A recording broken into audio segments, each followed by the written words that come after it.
Good evening. Thank you, everybody. Wow, the Gus Zuehlke Lifetime Achievement Award. I feel very honored to be here tonight.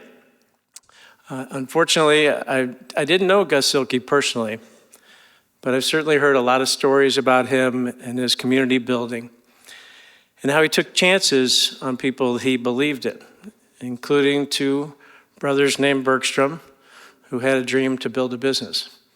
So it's particularly fulfilling to win that award that's named for him.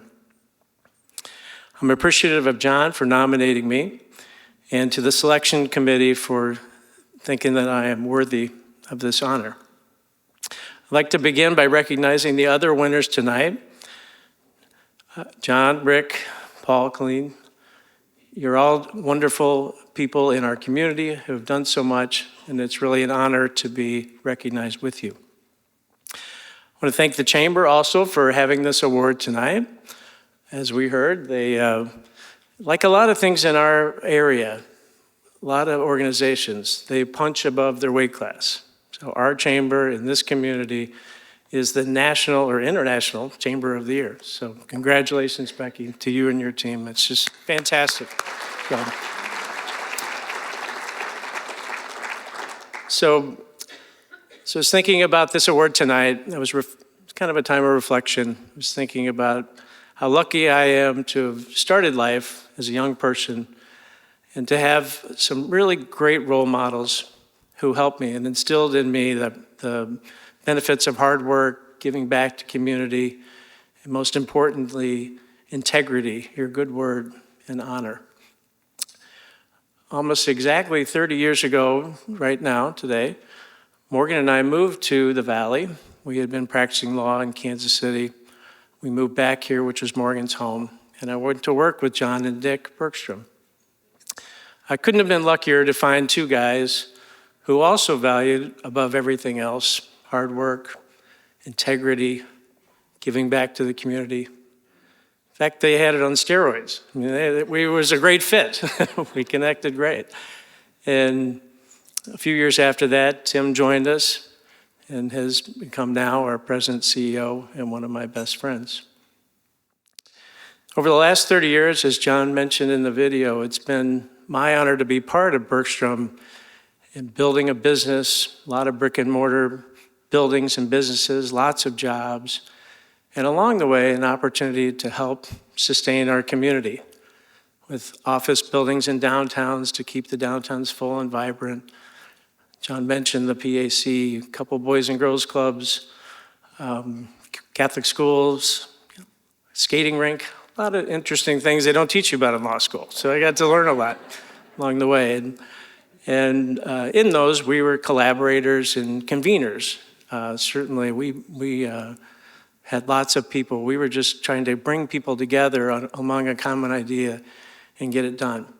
And my job is usually kind of behind the scenes to do the organizational or legal work to put things together. And that has given me an incredible vantage point to see how this community always comes together to get the job done. When there's a need and something needs to be done, people step up and get it done. John and Dick were also very generous with my time, allowing me to serve on the boards John mentioned, the PAC and the United Way and Community Foundation at critical times in those organizations' life cycles. So a big thank you and recognition for this award tonight goes to John and Dick for taking a chance on a young lawyer 30 years ago and for adopting me into your business family and adopting me into your family. So thank you. Another big thank you for this award, of course, goes to my wife, Morgan. Like anyone who receives some sort of recognition like this or some form of success in life, there's someone there behind the scenes that's helping you. And whether that's being patient on late nights when you have to work late or work on weekends, or more importantly, being a true partner, somebody who you can bounce things off of, gives you counsel, is a great hostess, is part of all the things that you're doing. So I couldn't have accomplished half of what I have in life without Morgan. She deserves this award as much as I do, so thank you, Morgan.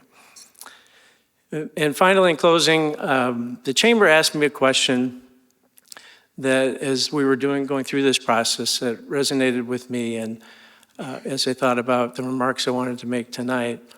And that was, what advice would you give to a young person, a young professional in this community who wants to make a difference, who wants to have an impact? And I had a pretty rapid answer. I have 3 kids who are in that age cohort, young professionals, and I'm good at dad advice. So I thought, work hard, always be prepared, guard your integrity with your life. Listen and learn from those that came before you to understand why things are before you start changing them. And then find some things you're passionate about and get involved and make a difference. Don't sit on the sidelines. Find the things you're really adamant about. And as I thought about that, I remembered being at an award ceremony. I think it was this one about 15 years ago. And I heard someone put that even more succinctly.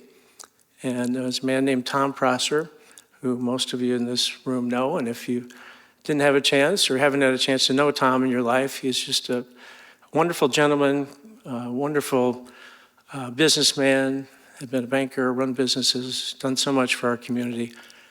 Very plain spoken. And as he won his Lifetime Achievement Award, he said very simply, he understood in life, he learned early on, that people are divided into 2 groups. There's lifters and there's leaners. And the lifters lift up, they carry their weight and other people's weight. They're enthusiastic, positively approach any challenge, want to get the job done. And the leaners, always kind of second guessing things, complaining that someone isn't lifting as much as them, kind of, just finding what's wrong with it, want to delay. And Tom said in his very straightforward way, I learned early on in life, I wanted to be a lifter. And I remember that resonating with me and thinking that although I never thought about it in those terms, I had also decided in life I wanted to be a lifter. And so that's what I would say to young people, those here tonight, those my kids' age who will be running this community in 15 years, is be a lifter. And don't worry about the leaners, because they'll eventually fall away and congregate with other leaners and complain about life. So just focus on being a lifter, an enthusiastic lifter. And if you do that, you'll find yourself surrounded by other lifters. And if you can get to that point, you can accomplish about anything. And you'll be able to take this community to new heights that we can't even imagine here tonight. So thank you for this award tonight. God bless.